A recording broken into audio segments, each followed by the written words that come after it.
بسم الله الرحمن الرحیم. بینندگان عزیز، کارگاه آهنگری کاوه تقدیم میکند به شما.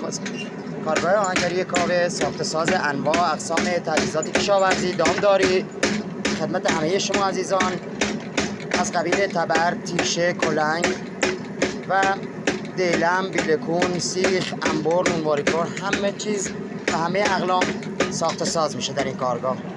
این کارگاه واقع در شهرستان چرام، روستای القچین‌آلیا قرار دارد.